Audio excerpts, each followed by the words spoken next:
ನಮಸ್ಕಾರ ಸ್ನೇಹಿತರೆ, ಇವತ್ತು ನಿಮ್ಮ ಬುದ್ಧಿಗೆ ಒಂದು ಚಿಕ್ಕ ಚಾಲೆಂಜು. ಇವಾಗ ನಿಮ್ಮ ಮನೆಯಲ್ಲಿರೋ ಫ್ರಿಡ್ಜ್ ಹತ್ರ ಹೋಗಿ, ಅಕಸ್ಮಾತ್ ಹೋಗೋಕ್ಕಾಗಲಿಲ್ಲ ಅಂದರೂ ಪರವಾಗಿಲ್ಲ, ಮನಸ್ಸಲ್ಲೇ ಒಂದ್ಸರಿ ನೆನಪಿಸ್ಕೊಳ್ಳಿ.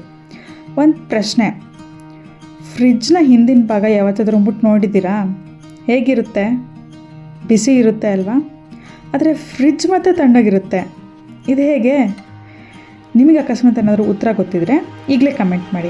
ಅಕಸ್ಮಾತ್ ಗೊತ್ತಿಲ್ಲ ಅಂದರೆ ಕೊನೆವರೆಗೂ ಈ ವಿಡಿಯೋ ನೋಡಿ. ಇವತ್ತು ನಿಮ್ಮ ಫ್ರಿಡ್ಜನ್ನು ನೀವು ಹೊಸ ದೃಷ್ಟಿಯಿಂದ ನೋಡಲಿದ್ದೀರಿ. ಇವಾಗ ಒಂದು ಕತೆ ಹೇಳ್ತೀನಿ. ಒಂದು ಬೇಸಿಗೆ ಮಧ್ಯಾಹ್ನ, ಹೊರಗಡೆ ಫುಲ್ ಬಿಸಿಲಿದೆ. ಮನೆ ಹೊರಗಡೆ ಒಂದು 5 ನಿಮಿಷ ನಿಂತರೆ ಸಾಕು, ಫುಲ್ ಸ್ವೆಟ್ ಆಗ್ತೀವಿ. ಅಂಥ ಸಮಯದಲ್ಲಿ ನೀವು ಮನೆಗೆ ಬಂದು ಮೊದಲಿಗೆ ಏನು ಮಾಡ್ತೀರಾ? ಫ್ರಿಡ್ಜ್ ಓಪನ್ ಮಾಡಿ ತಣ್ಣಗಿರೋ ನೀರು ತೊಗೊಂಡು ಕುಡಿತೀರಾ. ಆವಾಗ ನಿಮಗೆ ಎಷ್ಟು ಖುಷಿ ಆಗುತ್ತಲ್ಲ. ಆ ತಂಪನ್ನು ಯಾರು ಮಾಡಿದ್ದು? ಒಮ್ಮೆ ಯೋಚಿಸಿ. ನಿಮಗೇನು ಅನ್ನಿಸ್ತು? ಫ್ರಿಡ್ಜ್ ಒಳಗೆ ಐಸ್ ತಯಾರಿಸ್ತಿದ್ಯಾ ಅಥವಾ ಯಾವಾಗಲೂ ತಣ್ಣನೆ ಗಾಳಿ ಊದುತ್ತಾ ಇರುತ್ತಾ? ಅದಕ್ಕೆ ಆನ್ಸರ್ ಬಂದು ನೋ. ಇದನ್ನು ಕೇಳಿದರೆ ನಿಮಗೆ ಆಶ್ಚರ್ಯ ಆಗ್ಬೋದು. ಫ್ರಿಡ್ಜ್ ತಂಪನ್ನು ತಯಾರಿಸೋದೇ ಇಲ್ಲ. ಹೌದು, ನೀವು ಸರಿಯಾಗಿ ಕೇಳಿದ್ದೀರಾ. ಹಾಗಾದರೆ ಅದು ಏನು ಮಾಡುತ್ತೆ? ಒಂದು ಪದದಲ್ಲಿ ಹೇಳೋದಾದರೆ ಬಿಸಿಯನ್ನು ಹೊರಗೆ ಕಳಿಸುತ್ತೆ ಅಷ್ಟೇ, ಇನ್ನೇನಿಲ್ಲ. ಇವಾಗ ಒಂದು ಎಕ್ಸಾಂಪಲ್ ತೊಗೊಳ್ಳೋಣ. ಅಕಸ್ಮಾತ್ ಒಂದು ರೂಮಲ್ಲಿ 25 ಜನ ಇದ್ದಾರೆ ಅಂತ ಅಂದ್ಕೊಳ್ಳಿ. ಸ್ವಲ್ಪ ಹೊತ್ತಿನ ನಂತರ ಅಲ್ಲಿ ಆ ರೂಮ್ ಸ್ವಲ್ಪ ಬಿಸಿ ಆಗ್ತಿದೆ ಅಂತ ಅನಿಸುತ್ತೆ. ಇವಾಗ ನೀವೇನು ಮಾಡ್ತೀರಾ? ಕಿಟಕಿ ತೆಗಿತೀರಾ, ಫ್ಯಾನ್ ಹಾಕ್ತೀರಾ, ಬಿಸಿ ಗಾಳಿ ಹೊರಗಡೆ ಹೋಗುತ್ತೆ, ಒಳಗಡೆ ತಂಪಾಗುತ್ತೆ. ಫ್ರಿಡ್ಜ್ ಕೂಡ ಅದೇ ಕೆಲಸ ಮಾಡುತ್ತೆ, ಅದರೊಳಗಡೆ ಬಿಸಿನ ಹೊರಗಡೆ ಕಳಿಸುತ್ತೆ. ಇಲ್ಲಿ ಒಂದು ಚಿಕ್ಕ ಹೀರೋ ಇದ್ದಾನೆ, ಅವನ ಹೆಸರು ರೆಫ್ರಿಜರೆಂಟ್ ಅಂತ. ಒಂದು ಚಿಕ್ಕ ಪ್ರಶ್ನೆ, ಈ ರೆಫ್ರಿಜರೆಂಟ್ ಏನು ಮಾಡ್ತಿರ್ಬೋದು? ಒಮ್ಮೆ ಗೆಸ್ ಮಾಡಿ. ಇವನು ಫ್ರಿಡ್ಜ್ ಒಳಗಡೆ ಬಿಸಿಯನ್ನು ಹೀರ್ಕೊಳ್ತಾನೆ. ಹಾಗೆ ಮನೆಯ ಕಸವನ್ನು ಕಸದ ವಾಹನ ತೆಗೆದುಕೊಂಡು ಹೋಗ್ತಾರಲ್ಲ, ಅದೇ ರೀತಿ ಇವನು ಬಿಸಿಯನ್ನು ತೆಗೆದುಕೊಂಡು ಹೊರಗಡೆ ಹೋಗ್ತಾನೆ. ಆದ್ದರಿಂದ ಒಳಗಡೆ ತಂಪಾಗಿರುತ್ತೆ. ಆದರೆ ಕತೆ ಇಲ್ಲಿಗೆ ಮುಗಿಯೋದಿಲ್ಲ.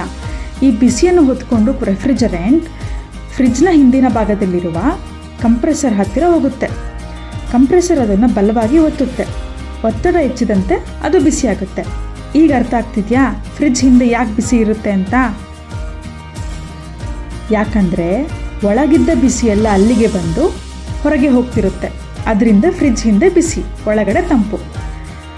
ಈ ಕೆಲಸ ಒಂದ್ಸಲಿ ಆಗಲ್ಲ, ನಿರಂತರವಾಗಿ ಈ ಕೆಲಸ ಆಗ್ತಾ ಇರುತ್ತೆ. ಹಾಗಾಗಿ ಫ್ರಿಡ್ಜ್ ಯಾವಾಗಲೂ ಕೂಲಾಗಿರುತ್ತೆ. ಇವಾಗ ಇನ್ನೊಂದು ಪ್ರಶ್ನೆ, ಫ್ರಿಡ್ಜ್ ಬಾಗಿಲನ್ನ 1 ನಿಮಿಷ ತೆಗೆದಿಟ್ರೆ ಏನಾಗುತ್ತೆ?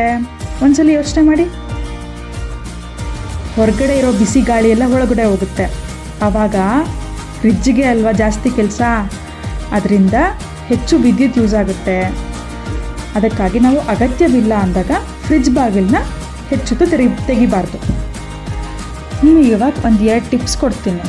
ಫ್ರಿಡ್ಜನ್ನು ಗೋಡೆಗೆ ಅಂಚೆ ಇಡಬಾರ್ದು, ಸ್ವಲ್ಪ ಜಾಗ ಬಿಡಬೇಕು. ಯಾಕಂದರೆ ಬಿಸಿ ಗಾಳಿ ಸುಲಭವಾಗಿ ಹೊರಗಡೆ ಹೋಗಬೇಕು. ಹಾಗಾಗಿ ಮತ್ತು ಇನ್ನೊಂದು, ತುಂಬ ಬಿಸಿಯಾಗಿರೋ ಆಹಾರನ ತಕ್ಷಣ ಫ್ರಿಡ್ಜ್ಗೆ ಇಡಬಾರ್ದು. ಮೊದಲು ಸ್ವಲ್ಪ ತಣ್ಣಗಾಗಲು ಬಿಡಬೇಕು. ಇದರಿಂದ ಫ್ರಿಡ್ಜ್ ಮೇಲೆ ಒತ್ತಡ ಕಡಿಮೆ ಆಗುತ್ತೆ. ಇವಾಗ ಫ್ರಿಡ್ಜಿಂದನೂ ನಾವೇನೋ ಒಂದು ಕಲಿಬೋದು. ಏನು ಗೊತ್ತಾ? ಅದು ಒಳಗಡೆ ಇರೋ ಬಿಸಿನೆಲ್ಲ ಹೊರಗಡೆ ಬಿಡಲೇಬೇಕು. ನಾವು ನಮ್ಮ ಜೀವನದಲ್ಲೂ ಹಾಗೆ ಕೋಪ, ದುಃಖ, ಚಿಂತೆ, ಒತ್ತಡ ಇವುಗಳನ್ನೆಲ್ಲ ಯಾವಾಗಲೂ ಮನಸ್ಸಿನಲ್ಲೇ ಇಟ್ಕೊಂಡ್ರೆ ಮನಸ್ಸು ಭಾರವಾಗುತ್ತೆ. ಸರಿಯಾದ ವ್ಯಕ್ತಿ ಜೊತೆ ಮಾತನಾಡಿದಾಗ ಅಥವಾ ಪರಿಹಾರ ಹುಡುಕಿದಾಗ ಮನಸ್ಸು ಕೂಡ ಹಗುರ ಆಗುತ್ತೆ. ವಿಡಿಯೋ ಇಷ್ಟವಾದರೆ ಲೈಕ್ ಮಾಡಿ, ನಿಮ್ಮ ಸ್ನೇಹಿತರ ಜೊತೆ ಶೇರ್ ಮಾಡಿ. ಮತ್ತೊಂದು ಪ್ರಶ್ನೆ, ಮುಂದಿನ ವಿಡಿಯೋದಲ್ಲಿ ಯಾವುದರ ರಹಸ್ಯ ತಿಳಿಯೋಣ? ವೈಫೈ, GPS, UPI ಅಥವಾ ನಿಮ್ಮ ಮನಸ್ಸಿನಲ್ಲಿ ಇರುವ ಬೇರೆ ಯಾವುದಾದ್ರೂ ಪ್ರಶ್ನೆ ಕಮೆಂಟ್ನಲ್ಲಿ ತಿಳಿಸಿ. ಕುತೂಹಲ ಇರಲಿ, ಕಲಿಕೆ ಮುಂದುವರಿಯಲಿ. ಧನ್ಯವಾದಗಳು. ನಮಸ್ಕಾರ.